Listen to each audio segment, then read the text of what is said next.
Nah, kita lanjutkan ya dengan aki yang disebabkan oleh nefrotoksin ya. Jadi zat-zat yang bersifat toksik terhadap ginjal ya. Kita lihat pembagiannya mulai dari patofisiologi, kemudian zat-zat kontras, antibiotika, kemudian obat-obat kemoterapi, kemudian termakan racun, kemudian ada racun yang berasal dari dalam tubuh, kemudian penyebab-penyebab lain daripada penyakit-penyakit tubulointerstisial yang akut yang menyebabkan aki, dan glomerulonefritis. Kita lihat ya.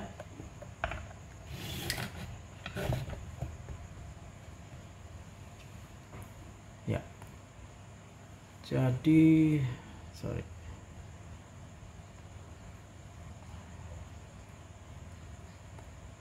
Nah, untuk patofisiologinya kita melihat bahwa ginjal itu sendiri sangat rentan ya terhadap zat-zat yang bersifat nefrotoksik. Kenapa? Karena dia mengalami perfusi atau aliran darah yang sangat tinggi ya, sehingga konsentrasi zat-zat yang bersirkulasi di sepanjang nefron itu juga itu sangat luar biasa tinggi. Kenapa? Karena air itu direabsorpsi di ginjal ya, dan di interstisial daripada medula ginjal, sehingga kalau ada zat toksin karena airnya sudah terserap dari urin itu, maka dia akan sampai dalam konsentrasi yang tinggi di tubulus, di interstisial, dan juga di sel-sel endotel daripada tubulus ya. Dan sama halnya dengan aki lainnya ya, faktor resiko terjadinya nefrotoksisitas itu termasuk ya umur yang tua, sudah mengalami chronic kidney disease, dan juga adanya prerenal azotemia ya. Lalu hipoalbumin ya, atau menurunnya kadar albumin di dalam darah ini kita harus berhati-hati karena meningkatkan resiko ya beberapa kejadian aki yang disebabkan oleh nefrotoksin. Kenapa? Karena kalau albuminnya rendah, maka konsentrasi obat yang beredar di dalam darah kita itu akan meningkat, karena biasanya obat itu akan diikat oleh albumin. Nah, karena albuminnya kurang, maka lebih banyak obat yang berada dalam bentuk bebas di dalam darah, konsentrasinya sehingga menjadi lebih tinggi, sehingga lebih berbahaya lagi terhadap ginjal.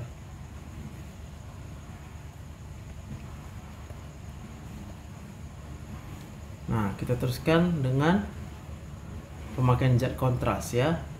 Jadi pada prinsipnya pemakaian zat kontras itu mengandung iodium, itu dipakai untuk CT scan maupun untuk pemeriksaan kardiovaskular ya.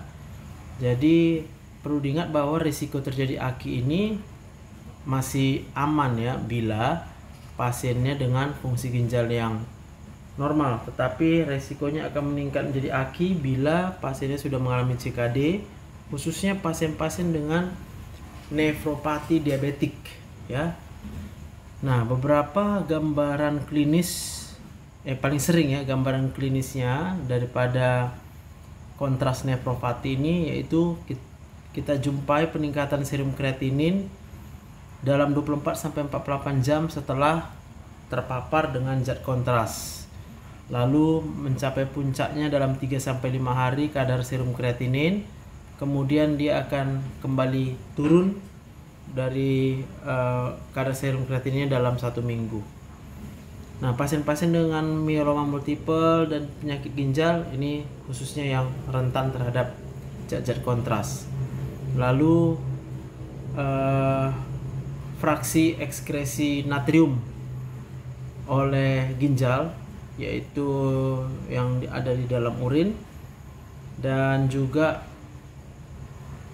sedimen urin yang tidak terlalu berbahaya tanpa ada tanda-tanda daripada nekrosis tubular. Ini merupakan temuan yang umum ya pada kontras yang menyebabkan acute kidney injury. Kontras nefropati itu dikatakan dapat terjadi oleh karena beberapa kombinasi faktor ya, termasuk adanya hipoksia pada bagian medula ginjal sebelah luar ya. Kenapa dia mengalami hipoksia? Karena gangguan mikrosirkulasi ginjal dan terjadinya oklusi pada pembuluh-pembuluh darah yang kecil ya. Nah, itu zat kontrasnya itu yang menyebabkan hipoksia. Kenapa? Karena dia menyumbat di mikrosirkulasi dan di pembuluh darah yang kecil. Kemudian zat kontras sendiri bersifat sitotoksik ya. Jadi dia dapat langsung merusak tubulus ataupun melalui terbentuknya radikal oksigen bebas. Bila konsentrasi obat tersebut, zat tersebut itu sangat tinggi di dalam tubulus. Lalu yang ketiga faktornya adalah adanya obstruksi di tubulus yang bersifat sementara oleh karena adanya material kontras yang mengalami presipitasi ya atau pembekuan ya di dalam tubulus.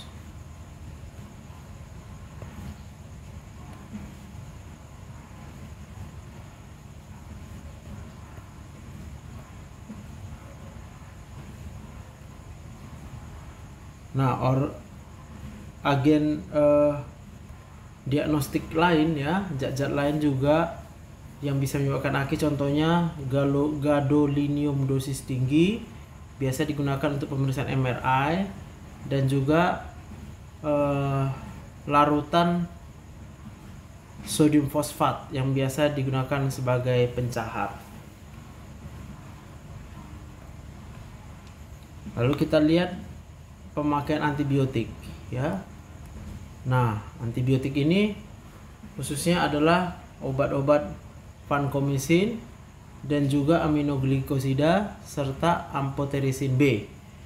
Vancomycin ini kalau dengan konsentrasi yang tinggi lewat dari ginjal, dan juga bila digunakan kombinasi dengan obat nefrotoksik antibiotik lain, ini cukup banyak akan menyebabkan AKI. Lalu untuk obat aminoglikosida dan amphotericin B itu menyebabkan nekrosis pada tubulus. Jadi AKI yang disebabkan oleh nefritis interstisial akut dapat terjadi sebagai akibat dari banyaknya antibiotik ya, termasuk di situ penisilin, cephalosporin, quinolone, sulfonamid dan rifampin ya. Jadi ini antibiotik bisa menyebabkan nefritis interstisial akut.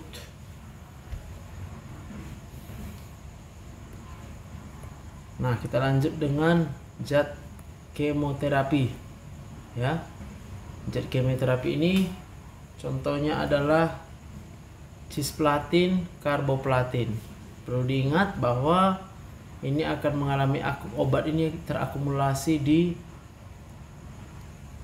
sel-sel pada tubulus bagian proksimal yang akan menyebabkan terjadi nekrosis dan apoptosis. Nah, perlu diketahui bahwa pemberian cairan yang intensif itu menurunkan insidensi nefrotoksisitas daripada cisplatin ya. Jadi kalau di kemoterapi dia harus diinfus, tapi perlu diingat tetap toksisitas daripada cisplatin ini berhubungan dengan dosisnya ya. Ifosfamid menyebabkan sistitis hemoragik dan toksisitas tubulus ya, sehingga terjadi asidosis renal tubular tipe 2 atau sindrom Fanconi ya. dengan gejala juga poliuri, hipokalemi, dan penurunan yang cukup signifikan dari GFR-nya ya. Kemudian obat-obat anti angiogenesis seperti bevacizumab ini bisa menyebabkan proteinuria dan hipertensi karena menyebabkan mikrovaskular glomerulusnya mengalami trauma, yaitu trombotik mikroangiopati.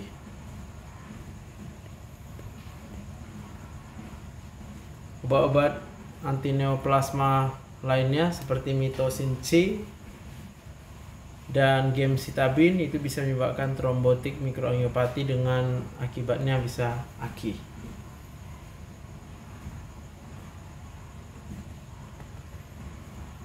Lalu kita lanjutkan dengan terminum zat-zat toksik ya. Contohnya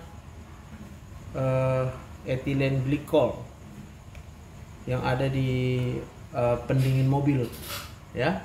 Ini bisa secara langsung merusak tubulus dan juga menyebabkan obstruksi pada tubulus. Kemudian ada di etilen glikol, ini digunakan di industri ya. Metabolitnya berupa HEAA, ini juga langsung menyebabkan kerusakan tubulus. Ini pernah terjadi kejadian luar biasa, AKI yang berat di seluruh dunia disebabkan oleh pemalsuan ya daripada obat-obat. Kemudian zat melamin yang mengkontaminasi makanan melalui alat makan itu menyebabkan nefrolitiasis dan AKI. Apakah langsung menyebabkan intratubular obstruction atau bisa juga bersifat toksik terhadap tubulus ya. Lalu ada aristolochic acid ya, yang dimana ini adalah penyebab dari nefropati obat herbal Chinese dan juga nefropati Balkan karena terjadinya kontaminasi herbal ataupun proses penanaman tumbuhan herbal tersebut. Jadi semakin banyak toksin-toksin yang kemudian sampai saat ini sudah dimengerti bisa menyebabkan gangguan ginjal, tapi masih dianggap berupa idiopatik chronic tubular interstitial disease ya, diagnosa yang umum di negara berkembang ataupun negara yang sudah berkembang ya. Lalu kita lihat toksin yang endogen dari dalam tubuh kita sendiri, itu contohnya adalah mioglobin dan hemoglobin ya. Mioglobin akan meningkat di darah kalau terjadi trauma pada sel-sel otot, sedangkan hemoglobin kalau terjadi hemolisis yang masif. Nah, keduanya akan menyebabkan kondisi yang disebut dengan nefropati pigment ya, karena ini ada zat warna, ginjal kita akan mengalami nefropati oleh karena beredaran zat warna tersebut. Nah, faktor-faktor patogeniknya ya termasuk oleh karena toksin endogen ini yaitu adanya vasokonstriksi di dalam renal. Kemudian sifatnya juga dia bisa toksik ya terhadap tubulus proksimal dan juga bisa menyebabkan obstruksi mekanik pada bagian distal nefron ya. Oleh karena apa?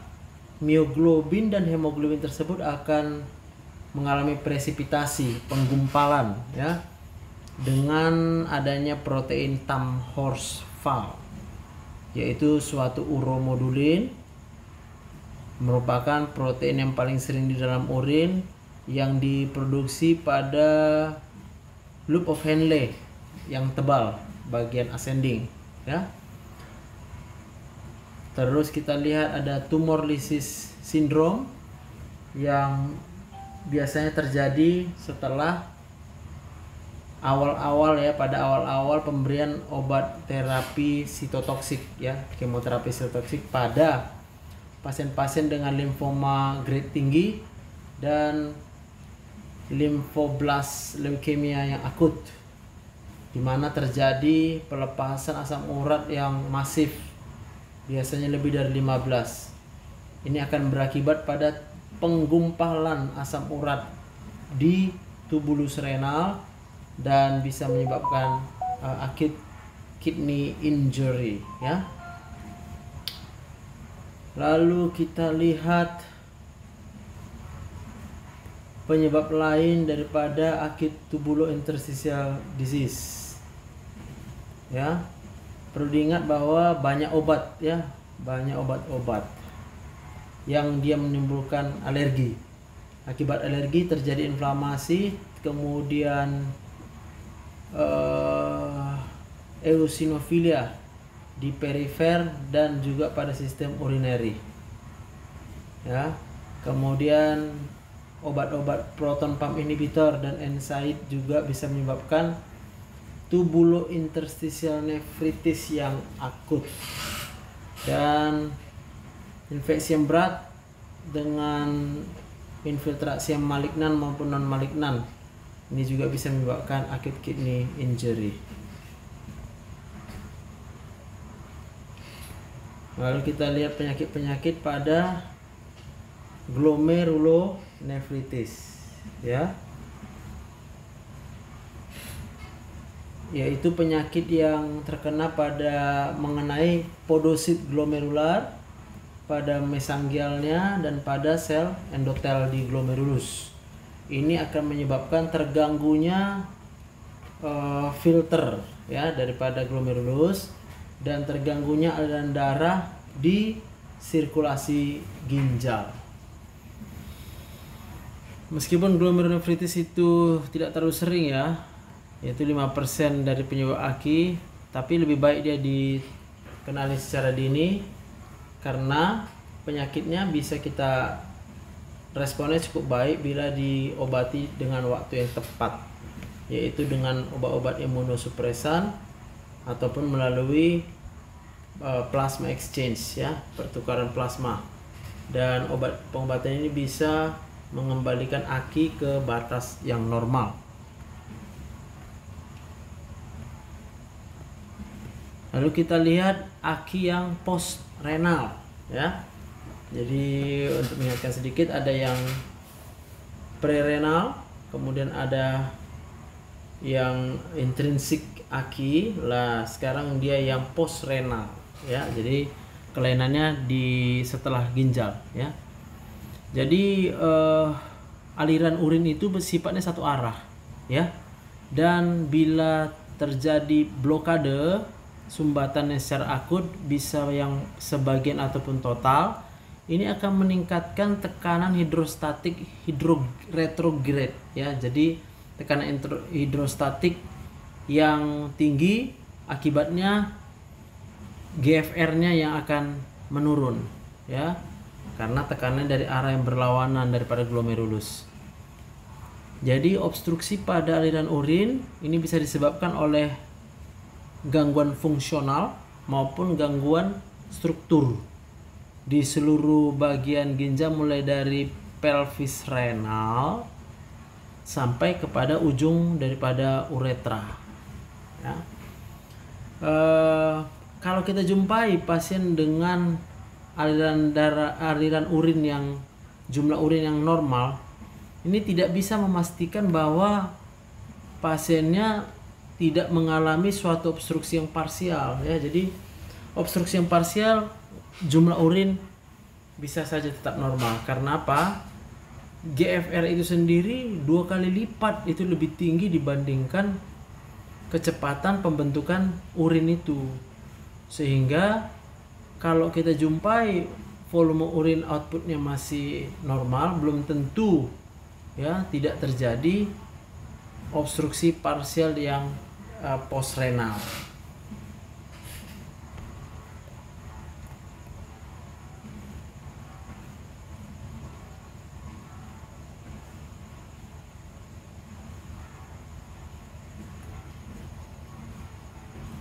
Nah, supaya AKI dapat terjadi pada orang-orang yang masih memiliki 2 ginjal, maka obstruksinya harus mengenai kedua ginjal supaya kita bisa menemukan peningkatan kadar serum kreatininnya. Kalau obstruksinya cuma sebelah, ini bisa menyebabkan AKI, tapi harus pada pasien yang sudah sedang mengalami CKD atau chronic kidney disease. Dan pada kasus yang jarang, oleh karena terjadinya refleks vasospasme pada ginjal yang sebelahnya, ya, kontralateral.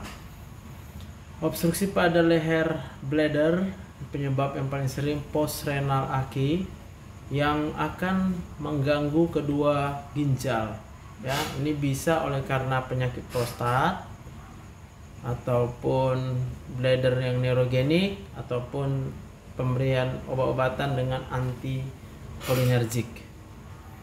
Foley kateter yang mengalami penyumbatan dapat menyebabkan AKI postrenal jika tidak ditangani dan diatasi.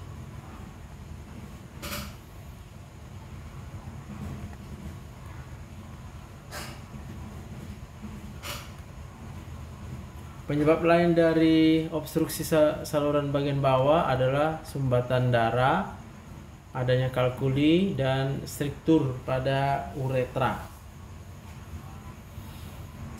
Obstruksi uretra dapat terjadi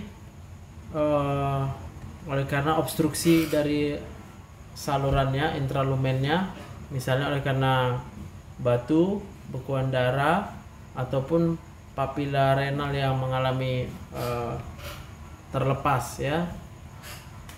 Kemudian oleh karena infiltrasi pada dinding ureter, misalnya karena keganasan, ataupun kompresi dari luar, ya, tertekan, misalnya fibrosis retroperitoneal, neoplasia, abses, ataupun kerusakan oleh karena proses pembedahan. Patofisiologi postrenal AKI, ya, ini termasuk adalah perubahan hemodinamik yang dipicu oleh peningkatan yang cepat dari tekanan intratubular, ya. Bukan cepat, abrupt itu parah, ya, parah. Jadi kalau di dalam tubulus, ya, itu kemudian mengalami peningkatan tekanan, maka akan terjadilah perubahan hemodinamik, ya, pada kondisi postrenal acute kidney injury.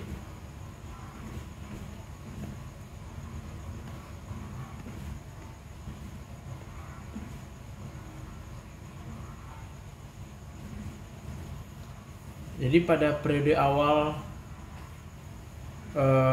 postrenal itu diawali dengan hiperemia, ya, pada arteriolar aferen, ya.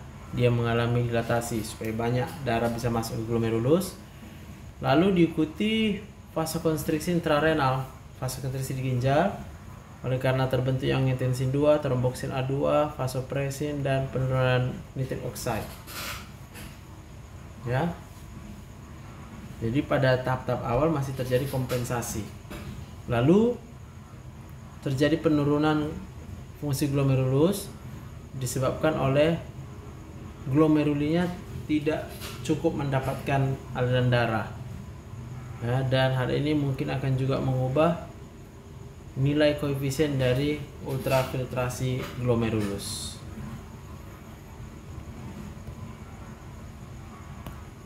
Nah, ini kita lihat gambarannya, ya. Kalau di bagian atas ini, maka yang paling sering adalah batu, bekuan darah, kompresi dari arah luar, tumor, maupun fibrosis yang retroperitoneal. Lalu kalau di bagian bladder, ya, ada prostat, bisa juga karena bekuan darah, bisa juga karena kanker. Dan pada ureter itu bisa terjadi struktur maupun obstruksi dari Foley kateter. Nah, itu contoh penyebab postrenal acute kidney injury.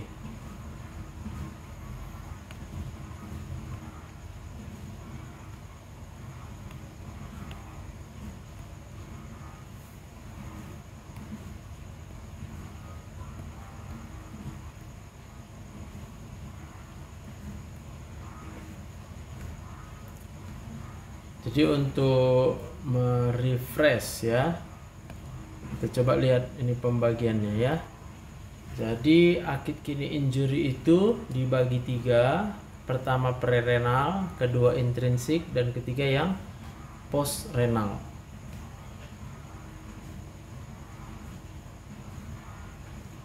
Yang prerenal itu disebabkan oleh hipovolemi, cardiac output menurun, volume darah yang bersirkulasi itu berkurang.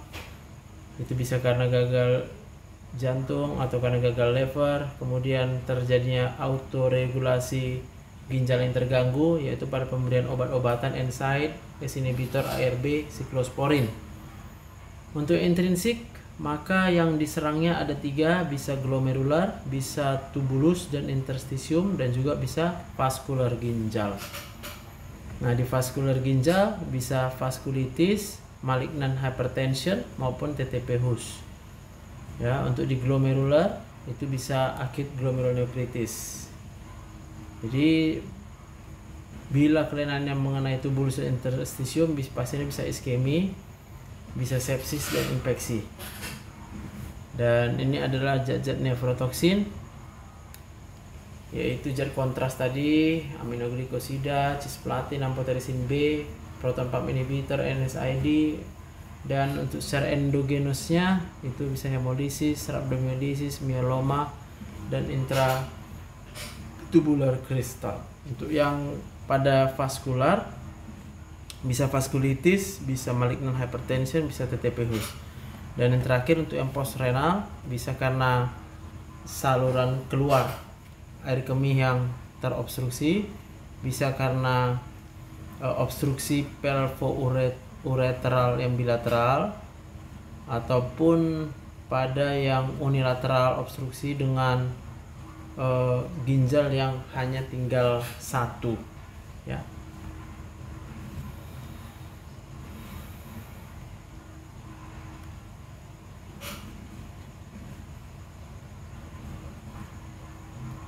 Nah, kita lanjut dengan bagaimana mengevaluasi secara diagnostik ya.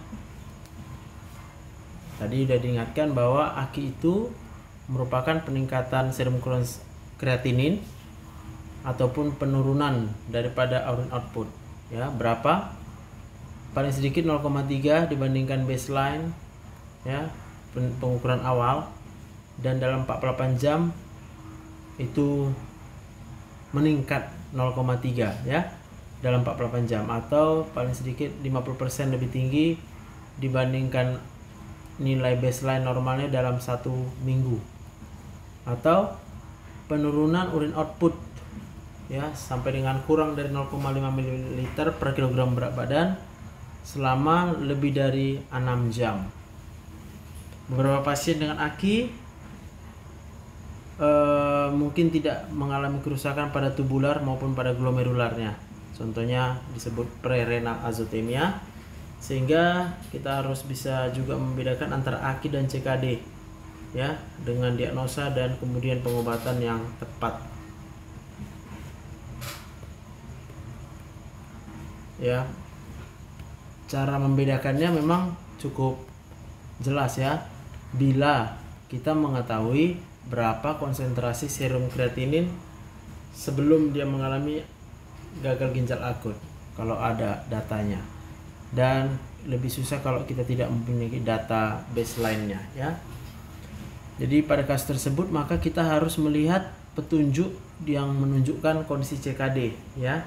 Bisa dari pemeriksaan radiologis, misalnya ginjalnya mengecil atau mengkerut ya, dengan penipisan bagian korteks melalui pemeriksaan USG, ataupun adanya gejala atau tanda-tanda laboratorium renal osteodystrophy, atau pemeriksaan laboratoriumnya dijumpai anemia normositik ya, tanpa ada riwayat kehilangan darah ataupun tanpa ada penyakit hiperparatiroid dengan hiperfosfatemia dan hipokalsemia yang cocok dengan gambaran CKD ya. Jadi fosfatemi, hiperparatiroidism, hipokalsemi. Itu adalah gambaran chronic kidney disease ya, dengan anemia yang normositik ya, karena eritropoietinnya menurun ya. Tidak ada pemeriksaan khusus yang bisa memastikan kalau AKI terjadi pada orang yang sedang CKD. Jadi AKI superimposed on CKD, karena AKI juga merupakan komplikasi yang sering pada pasien-pasien dengan CKD, yang kemudian semakin membuat kita sulit untuk memastikan ini pasiennya dengan CKD atau AKI saja.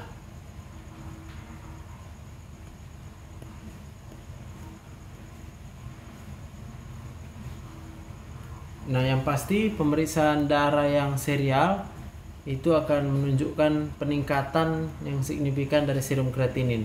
Ya, ini kita pasti bisa memastikan itu AKI. Bila diagnosa sudah kita tetapkan, maka kita harus mencari penyebabnya. Kenapa? Ya, karena peningkatan serum kreatinin ataupun penurunan volume urin itu bisa disebabkan oleh sejumlah besar ya, proses fisiologi maupun patofisiologi.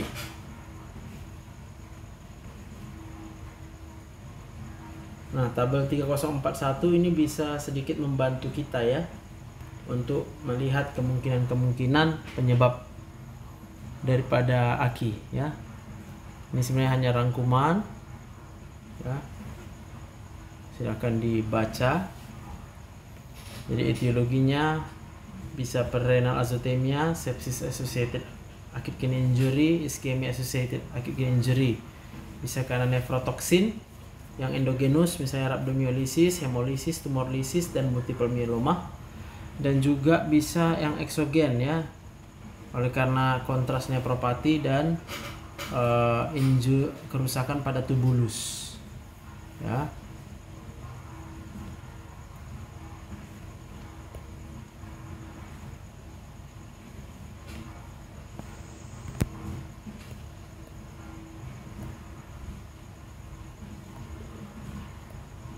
Nah, lalu kita lanjut dengan anamnesa dan pemeriksaan fisik ya. Jadi kita harus mencurigai perenal azotemia bila pasiennya mengalami muntah, diare, kemudian adanya glukosuria yang menyebabkan dia mengalami poliuria, dan beberapa penggunaan obat-obat termasuk diuretik, NSAID, ACE inhibitor, dan angiotensin receptor blocker. Tanda-tanda klinisnya, pasien mungkin mengalami hipotensi ortostatik, takikardia, penurunan tekanan vena jugularis, menurunnya turgor kulit, dan juga membran mukosa yang kering. Ini biasanya pada prerenal azotemia ya, jadi keadaan hipovolemia ya. Ini tanda-tandanya. Gagal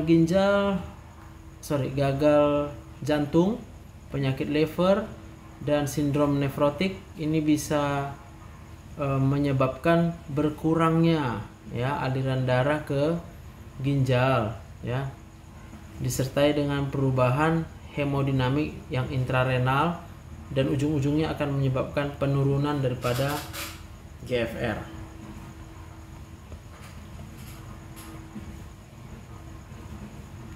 Penyakit vaskular yang cukup ekstensif, yang luas, ini meningkatkan kemungkinan terjadinya penyakit-penyakit arteri di ginjal, khususnya jika ginjalnya kita temukan tidak simetris ya.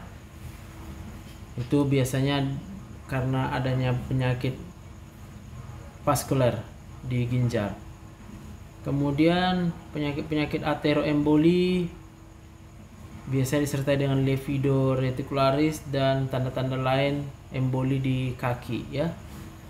Adanya sepsis, kondisi sepsis ini menjadi petunjuk tanda bahaya ya. Karena apa? Patofisiologinya itu sangat multifaktorial, bisa menyebabkan AKI.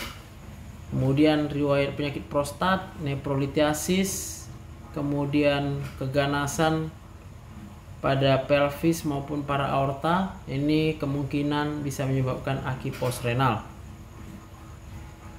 Apakah ada gejala selama masa awal obstruksi? Itu tergantung lokasinya ya, di mana terjadi obstruksinya.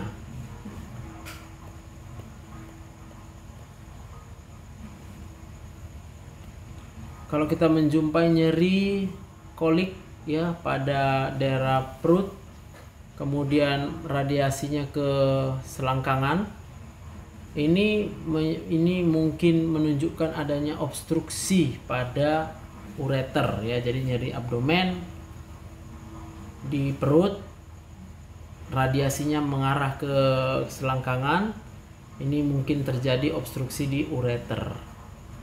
Nokturia, kemudian sering buang air kecil, dan kemudian ada sulit buang air kecil, ini bisa dijumpai pada penyakit prostat. Perut yang terasa penuh dan nyeri suprapubik, ini biasanya oleh karena pembesaran pada bladder. Diagnosa definitif obstruksi ini perlu pemeriksaan radiologis.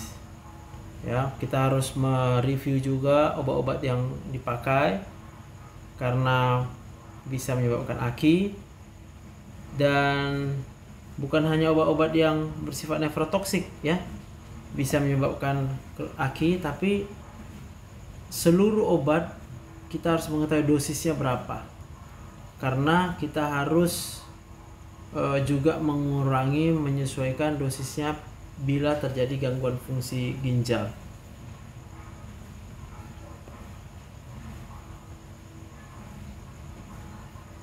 Untuk ini kita harus mengetahui ya, penurunan dari GFR sebenarnya itu tidak bisa ditunjukkan dengan perhitungan estimasi GFR, karena hitungan itu bergantung kepada kadar serum kreatinin dan kondisi pasiennya sendiri ya. Dengan aki ya, pada aki serum kreatinin biasanya akan tertinggal perubahannya dibandingkan perubahan laju filtrasi. Jadi laju filtrasinya terganggu, bisa aja serum kreatinin masih normal. Ada banyak reaksi idiosinkratik yang disebabkan oleh obat-obatan menyebabkan alergi pada allergic interstitial nephritis. Jadi peradangan interstisial di ginjal oleh karena reaksi alergi, bisa disertai dengan demam, nyeri pada seluruh sendi-sendi, dan juga timbulnya ras atau lesi di kulit yang gatal dan erythematous ya, berwarna merah. Bila tidak kita jumpai gejala hipersensitivitas, ini tidak bisa mengeksklusi diagnosa dari interstitial nephritis, sehingga kita harus meminta pemeriksaan biopsi ginjal sebagai pertimbangan diagnosa yang pasti.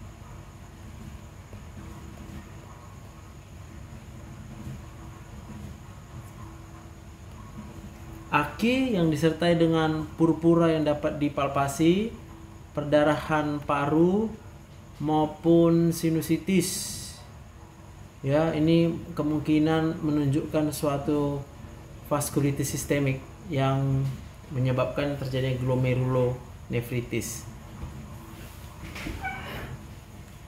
Riwayat penyakit autoimun seperti SLE juga harus kita pertimbangkan, kemungkinan sudah terjadi aki karena penyakit ini menyebabkan perburukan fungsi ginjal. Ibu hamil yang mengalami preeklamsia ini juga merupakan faktor patofisiologi terjadi aki ya, jadi harus berhati-hati. Abdomen yang mengeras harus kita berhati-hati, kemungkinan terjadinya suatu sindrom kompartemen abdomen ya, sehingga kita perlu mengukur tekanan pada bladder. Tanda-tanda iskemia di ekstremitas bawah ini bisa menunjukkan petunjuk terjadinya rhabdomyolysis.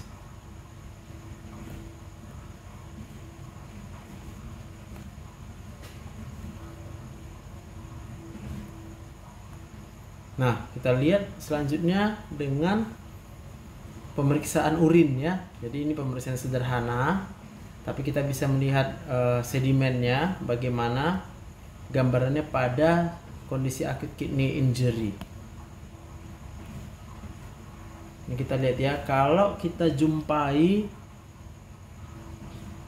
sedimen sel darah merah hanya yang normal ataupun yang sedikit saja, atau dengan adanya leukosit maupun adanya hialin ya, sedimen hialin, maka kemungkinan aki yang kita jumpai ini bisa prerenal, postrenal, kemudian bisa karena arterial trombosis atau embolis, trombosis atau emboli, dan bisa preglomerular vasculitis, bisa juga HUS TTP dan scleroderma crisis. Kalau kita jumpai sedimen red blood cell ataupun dijumpai sel red blood cell, sel darah merah, ini kemungkinan terjadi glomerulonefritis, kemudian bisa vaskulitis, bisa hipertensi malignan, dan bisa trombotik mikroangiopati. Kalau yang kita jumpai secara signifikan itu adalah leukosit, itu bisa kita anggap suatu interstitial nefritis, bisa glomerulonefritis, bisa pyelonefritis, bisa reaksi penolakan transplantasi, dan juga bisa karena infiltrasi kanker di ginjal. Kalau kita jumpai epitel di dalam urin ya, maka atau ada pigmented cast, itu suatu acute tubular necrosis, bisa ya, bisa tubulointerstitial nefritis, bisa juga reaksi penolakan, bisa myoglobinuri, bisa hemoglobinuri. Jadi kalau ada epitel ya, renal tubular epitel. Kemudian kalau kita jumpai granular, ini bisa ATN, acute tubular necrosis, glomerulonefritis, vaskulitis, dan tubulointerstitial nefritis.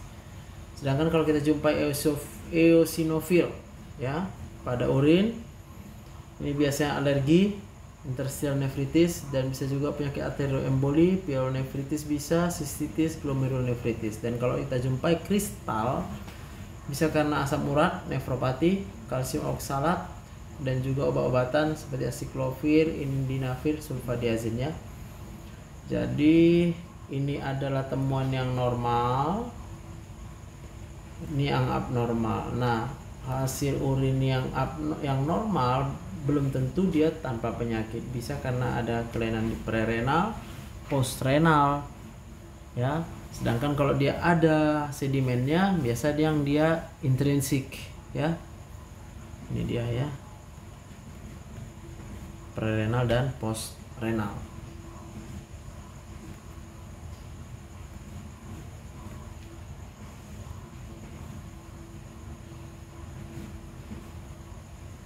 Nah, jadi aki ini bisa menyebabkan beberapa komplikasi ya, uremia ya,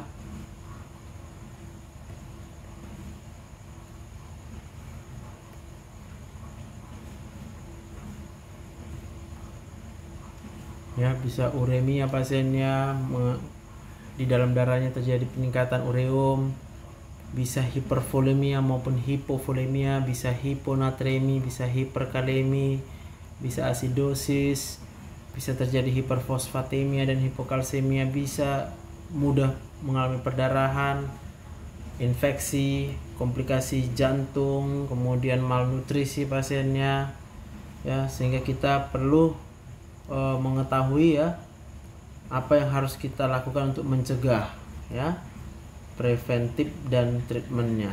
Kita lihat beberapa prinsipnya ya. Secara umum, maka pasien-pasien yang berada dalam risiko mengalami aki itu kita manage tergantung pada penyebab dasarnya ya.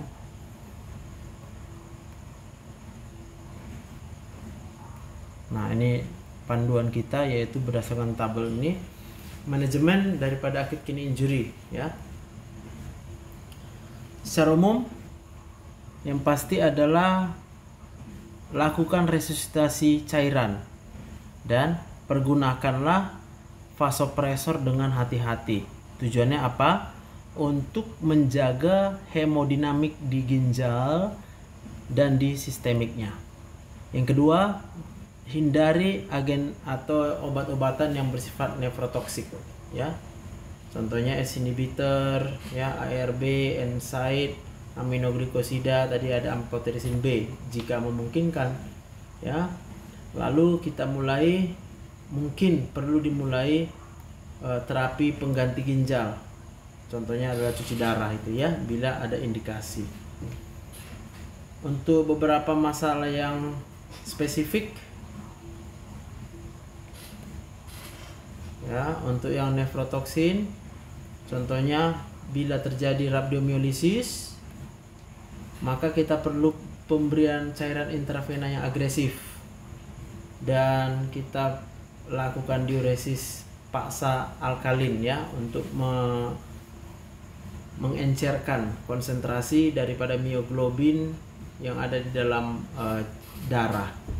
Untuk yang tumor lysis sindrom juga demikian, karena banyak asam urat yang akan meningkat, kita berikan cairan dalam jumlah besar, berikan obat-obat allopurinol maupun dengan rasburicase. Nah, untuk yang mengalami volume overload, kita harus restriksi garam dan air, pemberian diuretik dan ultrafiltrasi. Untuk pasien yang mengalami hiponatremi, maka kita harus merestriksi pemberian cairan bebas, ya. Minumnya nggak boleh terlalu banyak untuk mengurangi konsentrasi hipotoniknya, termasuk pemberian yang berisi dextrose cairannya.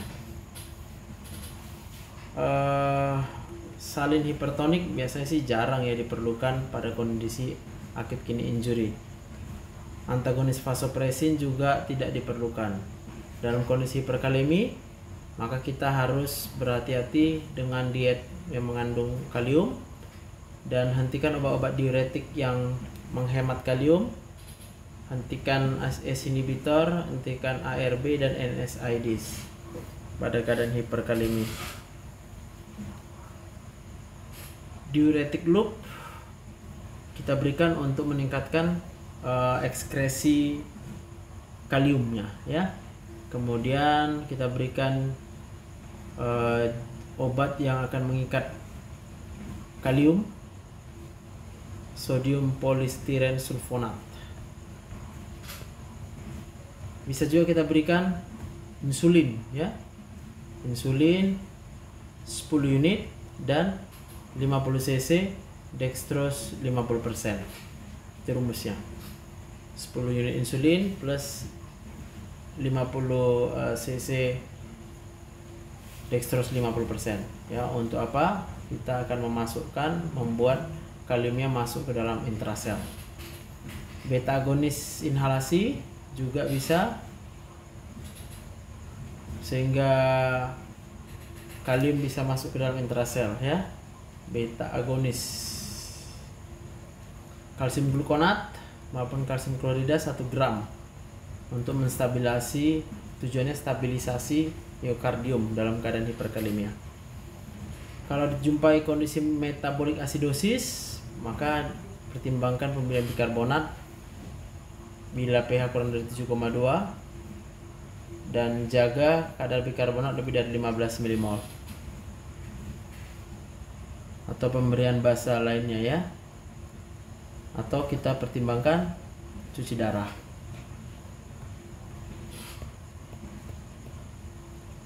Untuk keadaan hiperfosfatemia, maka kita merestriksi diet mengandung fosfat, kemudian berikan obat-obat yang mengikat fosfat, kalsium asetat, sevelamer hidroklorid, aluminium hidroksida yang dikonsumsi bersama makanan. Untuk hipokalsemianya, berikan kalsium karbonat atau kalsium glukonas bila simptomatik. Kalau di hipermagnesemia, hentikan obat-obat antasida yang mengandung magnesium.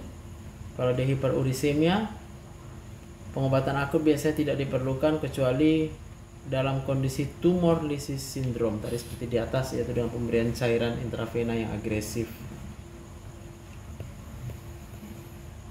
Nah, untuk nutrisinya sendiri, protein cukup, intake kalori cukup 20-30 kilokalori per gram per hari. Jangan sampai terjadi keseimbangan nitrogen negatif. Kalau perlu diberi makan, ditolong untuk pemberian melalui enteral ya. Jadi jangan per enteral. Untuk dosis obat, hati-hati untuk dosisnya ya. Perhitungkan kemungkinan terjadi gagal ginjal. Ingat bahwa serum kreatinin bisa saja mengoverestimasi fungsi ginjal ya pada kondisi non steady pada pasien aki ya. Overestimate, mengestimasi berlebihan bila pasiennya dalam keadaan tidak stabil.